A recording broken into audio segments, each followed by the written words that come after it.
اعوذ باللہ من الشیطان الرجیم بسم اللہ الرحمن الرحیم وَإِذَا اور جب ہم بدل دیتے ہیں آیاتن کسی آیت کو مکانہ بدلے آیاتن دوسری آیت کے واللہ عالم اور اللہ خوب جانتا ہے بما ینزل کہ جو اس نے نازل کیا قالو لیکن وہ کہتے ہیں انما انت مفتر اور وہ کہتے ہیں کہ تو نے خود گھڑ لیا ہے۔ تو دیکھیں اللہ تعالیٰ فرماتے ہیں کہ جب ہم ایک آیت کو ہٹا کے دوسری آیت لے آتے ہیں، مثال کے طور پہ واضح ہم باتیں کریں تو جیسے طلاق تھی، پہلے طلاق کے بعد جو تھی عدت کتنی ہوتی تھی، اسی طرح جب شوہر فوت ہو جاتا تھا تو تب کتنی عدت کی وہ مدت ہوتی تھی، وہ سال تھی۔ جیسے بیوہ اب 4 مہینے 10 دن ہے، پہلے 1 سال ہوا کرتی تھی۔ تو اللہ تعالیٰ نے پہلے اور حکم تھے، پھر ان کو بدل کے اللہ نے آسانیاں پیدا کر دی۔ اسی طرح رمضان کے بارے میں، رمضان المبارک کے بارے میں ہم پڑھ چکے ہیں کہ رمضان میں جب ان سے جیسے ایک صحابی کا واقعہ ہو چکا تھا کہ کوئی آیا باہر سے کام کاج کر کے، تو گھر میں کچھ پکا نہیں ہوا تھا افطاری کے ٹائم پہ، تو بیوی نے کہا اچھا میں کچھ بنا دیتی ہوں، وہ سو گئے۔ جہاں سے انسان سو جاتا تھا نا وہاں سے دوسرا روزہ شروع ہو جاتا تھا، ٹھیک ہے۔ جیسے وہ مغرب کے ٹائم سوئے اور وہ آگے سے دوسرا روزہ جو تھا وہ اٹھے تو بھوک بھی شدید لگی ہوئی تھی اور سارا دن کھیتی باڑی بھی کی، تو مطلب کہ اس طرح پہلے سخت حکم تھے، لیکن پھر اللہ تعالیٰ نے جو تھے وہ اس کو بدل دی۔ اسی طرح پھر آسانی پیدا کر دی کہ اب روزے کا اللہ تعالیٰ نے ایک ٹائم مقرر کر دیا کہ صبح وہ جو آپ جیسے جانتے ہیں آپ کے اللہ تعالیٰ نے اس کا ٹائم رکھ دیا، سحری افطاری رکھ دی اور فرمایا کہ روزے کی راتیں تم اپنی بیویوں کے پاس جا سکتے ہو، مطلب کہ یہ سارا حلال کر دیا اللہ تعالیٰ نے۔ اسی طرح آپ جانتے ہیں کہ آدم علیہ السلام کی جب اولاد ہوئی اماں حوا سے، تو جو پہلے بچے یعنی اکٹھے پیدا ہوئے تو وہ بہن بھائی ہوتے تھے، جو دوسرے ٹائم میں پیدا ہوئے تو وہ دوسرے وہ ہوتے تھے، اس طرح وہ آپس میں بہن بھائی ہوتے تھے۔ تو اس طرح پھر نکاح کا سلسلہ یا جو آگے بنانا تھا اللہ تعالیٰ نسل چلانی تھی، تو نسل چلانے کا سلسلہ یہاں سے ہی شروع ہوا تھا کہ جو اکٹھے پیدا ہوئے وہ بہن بھائی ہیں، ان کا نکاح آپس میں نہیں ہو سکتا، تو اس کا نکاح دوسرے جو ہوئے ہیں ان کے ساتھ ہوگا۔ تو پھر وہ بھی سارا قبیل اور حبیل کا واقعہ ہم پڑھ چکے ہیں نا، وہ بھی سارا پھر پڑھ چکے ہیں۔ تو اللہ تعالیٰ نے پھر آسانیاں پیدا کر دی۔ تو لیکن یہاں بھی بتایا جا رہا ہے وَإِذَا بَدَّلْنَا کفار مشرکین یا اس طرح لوگ کہا کرتے تھے کہ جب اللہ فرماتے جب ہم بدل دیتے ہیں ایک آیت کو مکان آیاتن کسی دوسری آیت کے بدلے، ٹھیک ہے، وہ ایک حکم کو دوسرے حکم کے بدلے بدل دیتے ہیں، کوئی اور حکم لے آتے ہیں۔ واللہ عالم اور اللہ خوب جانتا ہے بما ینزل کہ اللہ نے جو نازل کیا، لیکن کفار کیا کہتے ہیں، قالو کہتے ہیں انما انت مفتر تو خود گھڑ کے لے آیا، ٹھیک ہے، نعوذ باللہ۔ نبی کریم صلی اللہ علیہ وسلم حالانکہ صادق اور امین تھے، سارے ان کو سچا جانتے تھے، امانت دار بھی تھے، یہاں تک کہ جب آپ سے سب نے ہجرت بھی کرنی تھی تو آپ جانتے ہیں کہ امانتیں واپس کر کے حاضر طریقے بات چھوڑ کے گئے تھے۔ اللہ فرماتے ہیں بلکہ اکثرهم اکثر ان کے لا یعلمون وہ نہیں علم رکھتے۔ کل آپ صلی اللہ علیہ وآلہ وسلم کہہ دیجئے نزلہ اس کو اتارا ہے روح القدس، کس نے؟ روح القدس کسے کہتے ہیں؟ جبرائیل علیہ السلام۔ اللہ کے حکم سے اس کو جبرائیل علیہ السلام لے کے آئے ہیں میر ربی کا تیرے رب کی طرف سے بالحق کی حق کے ساتھ، کہ یہ حق کلام ہے، اس کو کون لے کے آئے؟ جبرائیل علیہ السلام لے کر آئے ہیں اللہ کے حکم سے، لیثبت الذین تاکہ اللہ ثابت رکھے ان لوگوں کو آمنو جو ایمان والے ہیں، وہدن اور ہدایت ہے۔ ثابت کیسے رکھے؟ اب دیکھیں جب بارش ہوتی ہے، بے شک ہلکی سی بارش ہو رہی ہو تو بارش برسنے کا کچھ فائدہ ہوتا ہے؟ فائدہ یہ ہوتا ہے، آپ دیکھیں مٹی ہوتی ہے وہ جم جاتی ہے، مطلب کہ اس کے اوپر بارش پڑتی ہے تو کیا ہوتا ہے، وہ جو مٹی دھول اڑنے والی ہوتی ہے اس کو وہ جم جاتی ہے، بیٹھ جاتی ہے، جم جاتی ہے۔ ہاں جی، تو یہاں پہ بھی اللہ تبارک و تعالیٰ فرماتے ہیں کہ جو اللہ جو حکم نازل کرتے ہیں، کوئی حکم، اب قرآن کٹھا نازل نہیں ہوا، یہ 23 سال کے عرصے میں نازل ہوا ہے۔ کیوں؟ آپ دیکھیں حضرت 28واں پارہ کھول لیں، حضرت خولہ کا بیان، یعنی اللہ تعالیٰ نے یہ موقع سے قرآن مجید جو ہے وہ نازل کیا کہ جیسے کوئی بیٹھے ہوئے تھے، کوئی مسئلہ پوچھنے آ جاتا ہے، جیسے ایک عورت نے اپنے باپ کے ساتھ آئی تھی نبی کریم صلی اللہ علیہ وسلم کی خدمت میں، کہا کہ اللہ کے رسول میرے شوہر نے مجھے تھپڑ مارا ہے، تو آپ نے کیا فرمایا؟ تم بھی مارو اسے، تم بھی اسے مارو، لیکن اللہ کا حکم ابھی نہیں آیا تھا تو آپ نے کہہ دیا کہ تم بھی مارو، لیکن جب وہ ابھی تھوڑا سے دور گئی تو اللہ کا حکم آ گیا کہ نہیں، اس عورت کو بلایا جائے، اسے کہا جائے عورت اپنے شوہر کو نہیں مار سکتی، مرد کو اللہ نے حکمران بنایا ہے، ہاں نہیں، مرد کو بھی نہیں مارنا چاہیے، مطلب کہ اللہ معاف کرے، اللہ قرآن میں فرماتے ہیں، ہم پڑھ چکے ہیں کہ مرد بھی عورت کو نہیں مار سکتا، لیکن اگر مرد نے ہاتھ اٹھا لیا ہے تو عورت مرد کو نہیں مار سکتی۔ تو پھر آپ نے فوراً بلا کے تو فرمایا تھا کہ نہیں، ہاں اللہ فرماتے ہیں الرجال قوامون علی النساء، مرد حکمران ہے عورتوں کے اوپر، ٹھیک ہے، لیکن مارنے کا حکم نہیں ہے۔ مارنے کا حکم کب ہے؟ جب آپ کی بیوی بے حیائی کرے، جب چہرے پہ نہیں مارنا، ہاں وہ بھی ہم پڑھ چکے ہیں کہ وہ اس کے چہرے پہ نہیں مارنا، اور ایسی چیز سے نہیں مارنا کہ جسم کے اوپر نشان بھی پڑے۔ تو اللہ کے اتنے پیارے جو ہے وہ نظام ہے، حکم ہے۔ تو اللہ فرماتے ہیں کہ نزلہ، ہم نے اس کو اتارا ہے، روح القدس جبرائیل علیہ السلام کے ذریعے، میرے ربی کا تیرے رب کی طرف سے، بالحق کی حق کے ساتھ، لیثبت الذین، تاکہ ثابت قدم رکھے، آمنو ایمان والوں کو۔ اور یہ قرآن کیا ہے؟ وہدن، اور ہدایت بھی ہے۔ ہدایت کا ذریعہ تو ہے، لیکن کس کے لیے؟ جو ہدایت طلب کرتے ہیں، جو ہدایت طلب ہی نہیں کرتے، ورنہ آپ سے کی محفل میں منافقین بیٹھا کرتے تھے، کفار بیٹھا کرتے تھے، ظاہری کلمہ پڑھ کے کہ جی ہم تو مسلمان ہیں، لیکن وہ سنتے نہیں تھے، نہ ہی ان کے دلوں پر اثر ہوا۔ اللہ فرماتے ہیں یہ ہدایت اس کے لیے ہے جو طلب کرتا ہے، وَبُشْرَا، اور خوشخبری ہے، للمسلمین، مسلمانوں کے لیے۔ خوشخبری کیسے؟ آپ پریشان ہوتے ہیں کسی وقت، دل بڑا پریشان ہے، تو کبھی آپ کو دعا کرنے سے جو ہے وہ سکون ملتا ہے، کبھی اللہ کے آگے رونے سے سکون ملتا ہے، کبھی آپ سجدے میں گر گرا کے دعا کرتے ہیں، کبھی آپ نماز میں، کبھی مختلف طریقوں سے، اور کبھی آپ قرآن سے سکون حاصل کرتے ہیں۔ آپ بڑے پریشان تھی، آپ قرآن پڑھی تھی، قرآن کی کوئی آیت کا ترجمہ آپ کے ذہن میں آ گیا، آپ کے دل کو سکون مل گیا کہ اچھا، اور آپ سوچتے ہیں یہ آیت، اور ایسے ہی ہوتا ہے کہ آپ کوئی قرآن پریشان ہوتے ہیں، کوئی آیت آپ کے سامنے آ جاتی ہے، تسلی بخش آیت یا خوشخبری والی آیت، یا صبر کر رہے ہیں تو اس کے اجر کی آیت، تو جنت کی آیت کہ کیا کیا درجہ ملے گا، تو آپ کے دل کو سکون ملتا ہے۔ تو یہ خوشخبری بھی ہے، خوشخبریاں سناتا ہے یہ قرآن۔ تو اللہ فرماتے ہیں کہ یہ قرآن کیا ہے؟ ایمان والوں کے لیے ہدایت ہے اور خوشخبری ہے، للمسلمین، مسلمانوں کے لیے، مسلمان فرما برداری کرنے والوں کے لیے۔ اللہ فرماتے ہیں وَلَقَدْ، اور البتہ تحقیق، نعلم، ہم جانتے ہیں، انہم، بے شک وہ، یقولون، وہ کہتے ہیں، انما، کہ بے شک اس کو، یعلمہ بشر، کہ اس کو کوئی بشر آ کے سکھاتا ہے۔ نبی کریم صلی اللہ علیہ وآلہ وسلم نا، ایک آدمی تھا، سودا بیچا کرتا تھا، تو تورات کا عالم بھی تھا، تو اس کے پاس بیٹھا کرتے تھے، تو کفار کہتے تھے یہ جو ہے نا، اس کو نبی کریم صلی اللہ علیہ وسلم کو یہ جو ہے جبرائیل علیہ السلام آ کے نہیں سکھاتے، بلکہ یہ نبی کریم صلی اللہ علیہ وسلم اس اجمی کے آگے پاس بیٹھتے ہیں، جا کے وہ تورات جانتا ہے تو وہی ان کو کچھ سکھاتے ہیں۔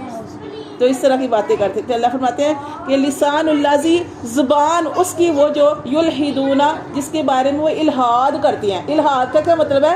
کہ کسی چیز کو غلط کی طرف نسبت کرنا، کہ اب اللہ تعالیٰ کی طرف سے یہ قرآن آ رہا تھا، جبرائیل علیہ السلام وحی کے ذریعے لے کے آ رہے تھے، لیکن یہ نسبت کس کی طرف کر رہے ہیں؟ یہ اس بندے کی طرف نسبت کر رہے ہیں، اور غلط طریقے سے کر رہے ہیں، کہ زبان میں اللہ اس کی یلحدون، جس کے بارے میں غلط نسبت کرتے ہیں، یا اس کے بارے میں ہو سکتا ہے آپ ترجمہ پڑھیں کہیں تو کجروی بھی لکھا ہو سکتا ہے، کجروی کا بھی وہی مقصد ہے کہ غلط کی طرف نسبت کرنا۔ الیہ، طرف اس کی، اعجمیٌ، کہ وہ تو شخص اجمی ہے، وَهَذَا لِسَانٌ، اور حالانکہ یہ قرآن جو ہے، یہ زبان جو ہے عربی ہے، قرآن کی زبان عربی ہے، اور آپ صلی اللہ علیہ وسلم کے صحابہ کرام کی زبان عربی مبین، اور یہ قرآن جو ہے عربی زبان میں ہے، وہ جو واضح زبان ہے۔ ان الذین، اور بے شک وہ لوگ، لا یؤمنون، جو ایمان نہیں رکھتے، بھی آیات اللہ، اللہ کی آیات کا، لا یہدیہم، تو اللہ تعالیٰ ان کو ہدایت نہیں دے گا، لا یہدیہم اللہ، کہ نہیں ہدایت دے گا ان کو اللہ، ولہم، اور ان کے لیے عذاب علیم، اور ان کے لیے عذاب ہوگا دردناک۔ انما، بے شک، یفتری الکاذب الذین، بے شک گڑھتے ہیں جھوٹ وہ لوگ، لا یؤمنون بآیات اللہ، وہ جھوٹ گڑھتے ہیں وہ لوگ جو ایمان نہیں رکھتے اللہ کی آیات کا، وَأُولَئِكَ هُمُ الْكَاذِبُونَ، اور وہی لوگ ہیں جو جھوٹے ہیں۔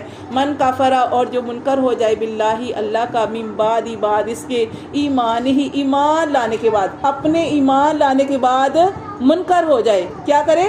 اسلام سے ہٹنے کا مطلب، جیسے مثال کے طور پہ حضرت عمار کا سنا ہوگا آپ نے، عمار بن یاسر، یہ صحابہ کرام میں سے، جیسے یاسر جو تھے ان کے والد صاحب تھے، ان کی والدہ کا نام ام سمیہ، اور جو عمار تھے ان کے بیٹے تھے۔ اب ایک جگہ یہ پکڑے گئے، شروع کی بات ہے، جب اسلام اتنا پھیلا نہیں تھا، جب یہ پکڑے گئے تو حضرت یاسر جو تھے انہوں نے اور ان کی جو بیوی تھی وہ تو ان کو اسلام قبول کرنے کی وجہ سے اتنی اذیت آ گئی کہ ان کو شہید ہی کر دیا گیا. اور جو ان کے بیٹے تھے عمار، اب جب ان سے پوچھا گیا کہ آپ مسلمان ہو، کیونکہ اس ٹائم مسلمان ہونا اپنے آپ کو تکلیف میں ڈالنا تھا، تو جب ان سے پوچھا گیا آپ بھی مسلمان ہو تو کہنے لگے نہیں میں مسلمان نہیں ہوں. تو یہاں پہ یہی بات ہو رہی ہے. تو اب وہ کہنے لگے میں مسلمان نہیں. اب کہہ تو دیا کہ مسلمان نہیں ہوں اور اپنی جان کی خلاصی کروا لی، لیکن بعد میں دل میں پریشانی تو تھی. اب وہ نبی کریم صلی اللہ علیہ وسلم کی خدمت میں گئے اور کہا کہ اللہ کے رسول میں بہت پریشان ہوں، کفار سے بچنے کے لیے، اپنی جان کو بچانے کے لیے میں نے زبان سے کہہ دیا کہ میں جو ہے مسلمان نہیں ہوں. تو آپ سے فرمایا کہ تیرے دل کا حال کیا ہے، کیا تیرے دل کی کیفیت کیا ہے؟ تو کہنے لگے اللہ کے رسول میرے دل کے اندر ایمان ہے، لیکن صرف زبانی سے اس طریقے سے میں نے کہا. تو اللہ تبارک و تعالیٰ، اللہ کے نبی فرماتے ہیں کہ اس کے بعد بھی اگر کوئی ایسا معاملہ ہو جائے کہ تو پکڑا جائے اور تجھ سے پوچھیں کہ تو مسلمان ہے، تو کہہ سکتا کہ نہیں میں مسلمان نہیں ہوں. یعنی کسی ایسی جگہ پہ آپ رہ رہے ہیں کہ جہاں آپ کو اپنی جان کا، تو پھر اس صورت بھی آپ اپنے ایمان کو چھپا سکتے ہیں. تو لیکن یہاں پہ جو بات یہ ہے کہ جو من کفر باللہ من بعد ایمان ہی، جس نے جو منکر ہو گیا اللہ کا بعد اس کے ایمان لانے کے بعد، الا اگلی آیت پڑھیں، یہ اگلا جو ساتھ پڑھیں گے تو پھر سمجھ آئے گی. الا مگر من اکرہا، مگر یہ کہ وہ مجبور کر دیا گیا، ٹھیک ہے، مجبور کر دیا گیا. وقلبہ مطمئن، حالانکہ اس کا دل تو مطمئن ہے ایمان پر ہی، بالایمان ایمان پر. ولیکن من شرح، اچھا تو اس میں اور بہت ساری باتیں آتی ہیں، جیسے کہ دیکھیں حضرت بلال تھے، اپنے ایمان کا درجہ ہوتا ہے. اب یہ جو تھا، اب حضرت جو ان کی بات ہوئی عمار کی، ان کا یہ تھا کہ انہوں نے کہہ دیا کہ میں مسلمان نہیں ہوں. وہ بھی کوئی غلط بات نہیں ہے، وہ بھی نبی کریم صلی اللہ علیہ وسلم نے ارشاد فرمایا کہ آپ ایسے بھی کر سکتے ہیں. لیکن اگر ہم دیکھیں حضرت بلال رضی اللہ تعالیٰ عنہ کو، تو دھوپ میں لٹایا جاتا، باری پتھر سینے پہ رکھا جاتا، اور زبان سے وہ ہر وقت یہی کہہ رہے تھے کہ اللہ ایک ہے. حالانکہ وہ کہہ رہے تھے یہ کہنا چھوڑ دو، ہم تمہیں تکلیفیں نہیں دیں گے، مگر انہوں نے یہ تکلیف برداشت کی. اور اسی طرح ایک صحابی تھے، تو وہ بھی ان کے بارے میں آتا ہے کہ وہ بھی ایک دفعہ پکڑے گئے. جب پکڑے گئے تو رومیوں نے ان کو پکڑا، اور عیسائی جو تھے انہوں نے کہا کہ آپ اسلام قبول کر لیں. عبداللہ بن حذیفہ ان کا نام تھا. وہ پکڑے گئے تو عیسائیوں نے کہا کہ آپ اسلام قبول کر لیں. وہ کہنے میں تو اسلام قبول عیسائیت میں آ جائیں. تو وہ کہنے لگے میں تو ایسے کبھی نہیں کروں گا، مطلب میں نہیں چھوڑوں گا اپنے دین پہ، کیونکہ عیسائی جو ہے نا وہ بھی شرک کرتے ہیں، ٹھیک ہے نا. وہ عیسائی کہتے ہیں کہ نوز باللہ عیسیٰ علیہ السلام اللہ ہیں یا اللہ کے بیٹے ہیں. تو انہوں نے کہا کہ میں ایسے نہیں کروں گا. انہوں نے کہا اچھا نہیں ایسے نہیں کریں گے تو چلو پھر ٹھیک ہے. انہوں نے ایک وہ جو دیگ ہوتی ہے پیتل کی، انہوں نے اس وقت وہ دیگ جو تھی رکھی، آگ جلائی، اس کے اندر تیل ڈالا، اور ایک آدمی کو پکڑا اور اس کے سامنے دیگ میں ڈال کے اس کو جلا دیا، بھون ڈالا اسے. اب وہ صحابی سامنے تھے، عبداللہ بن حذیفہ سامنے تھے، اور انہوں نے کہا کہ اگر آپ ہماری بات نہیں مانیں گے، عیسائیت قبول نہیں کریں گے، ہم آپ کے ساتھ بھی یہی سلوک کریں گے. انہوں نے کہا اچھا جو کرنا ہے کر لو، میں تو نہیں مطلب ایسے میں تو عیسائیت پہ نہیں آؤں گا. پھر انہوں نے کہا ان کو باندھا اور کہا کہ چلو بھائی اب باندھو اس کو، اور اس کو بھی مطلب ڈالے، اس کے ساتھ بھی یہی معاملہ کریں. اب جب ان کو باندھا گیا اور تو وہ رونا شروع ہو گئے. جب رونا شروع ہوئے تو انہوں نے کہا کہ اچھا اب کھولو اس کو اور اب اس سے پوچھو کہ کیا حالت ہے، کہ اب اس کے سامنے یہ آدمی کو بھی جلایا گیا، دیگ میں بھونا گیا، تو اب اس سے پوچھے اس کی کیا کیفیت ہے. تو وہ کہنے لگے کہ میں رو اس وجہ سے رہا ہوں کہ میری ایک جان ہے، اگر میری ہزاروں جانیں بھی ہوتی تو میں اسلام کے اوپر قبول کر لوں، قربان کر دیتا.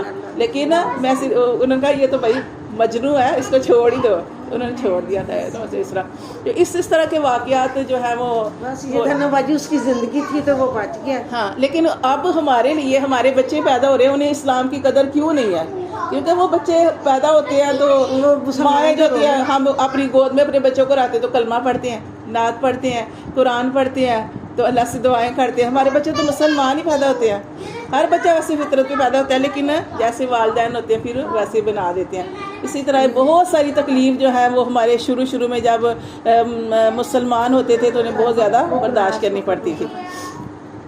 تو دیکھیں اللہ فرماتے ہیں کہ ولیکن اور لیکن من شرح، جس نے لیے کھول دیا بالکفری، جس نے کھولا کفر کے لیے صدرن اپنا سینہ.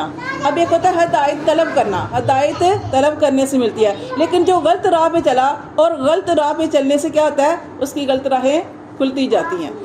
اللہ فرماتے ہیں وہ من شرحا بالکفری، اور جس نے کھولا اپنا سینہ کفر کے لیے، صدرین سینہ اپنا، فعلیہ تو اس پر غضب ہوگا، من اللہ اللہ کا، ولہم اور ان کے لیے عذاب عظیم عذاب ہوگا بڑا، ذالک یہ بھی انہم مستحب الحیات الدنیا، یہ اس وجہ سے کہ انہوں نے محبوب جانا دنیا کی زندگی کو، علی الاخراتی آخرت کو چھوڑ کر، یعنی آخرت کے بدلے انہوں نے دنیا کی زندگی کو محبوب سمجھا، وَأَنَّ اللَّهَ اور بے شک اللہ لا يَهْدِي الْقَوْمَ الْكَافِرِينَ اور بے شک اللہ ہدایت نہیں دیتا کافر لوگوں کو، اولئک الذین یہی وہ لوگ ہیں طبع اللہ کہ مہر لگا دی پھر اللہ نے علی قلوبہم ان کے دلوں پر۔ اب دیکھیں ہر بچہ پیدا ہوتا ہے، آپ جانتے ہیں کہ وہ بچہ دیکھتا بھی ہے، سنتا بھی ہے، بے شک نہ بھی بول سکے، تو مطلب ہر چیز جب چھوٹا سے ہوتا ہے تب سے آنکھیں کھول کے دیکھتا ہے، کان، ہر چیز اللہ تعالیٰ نے بنائی ہے، روتا بھی ہے۔ اب دیکھیں اللہ تعالیٰ بات ہے کہ لیکن یہ جو کفار ہیں ان کے دلوں پر ان کے کان دیے اللہ نے، آنکھیں ہیں، سب کچھ ہے، دل ہے، لیکن استعمال نہیں کرتے۔ اللہ فرماتے ہیں اولئک الذین طبع اللہ علی قلوبہم، یہی وہ لوگ ہیں پھر اللہ نے مہر لگا دی ان کے دلوں پر، وسمعہم ان کی سماعت پر، وابصارہم اور ان کی آنکھوں پر، اولئک هم الغافلون اور یہی لوگ ہیں جو اصل میں غافل ہیں۔ لا جرم نہیں کوئی شک، لا جرمہ نہیں کوئی شک یعنی یقینی بات ہے، انہم کے بے شک وہ فی الاخرتی وہ آخرت میں ہم الخاسرون وہ خسارہ پانے والے ہوں گے، ثم پھر انا بے شک ربا کا تیرا رب للذین ان لوگوں کے لیے ہاجروا جنہوں نے ہجرت کی، من بعد اس کے ما فتنوا جب وہ آزمائے گئے کیا ہوتا ہے کہ تکلیفیں برداشت، جب جو بھی اسلام قبول کرتا تھا تکلیفیں برداشت کرنی پڑتی تھی، پھر ہجرت کرنی پڑتی تھی، تو اللہ فرماتے ہیں بعد اس کے کہ وہ ستائے گئے، ثم جاہدوا اور ستائے جانے کے بعد، آزمائے جانے کے بعد انہوں نے کیا کیا، پھر اللہ کے راستے میں جہاد کیا، وصبروا اور انہوں نے صبر کیا، اپنے مسائل جو جتنی بھی تکلیفیں ان کو ملی ان پر صبر کیا، ان ربک تو بے شک تیرا رب من بعدها بعد اس کے لغفور الرحیم البتہ بڑا ہی بخشنے والا، بڑا ہی رحم کرنے والا ہے۔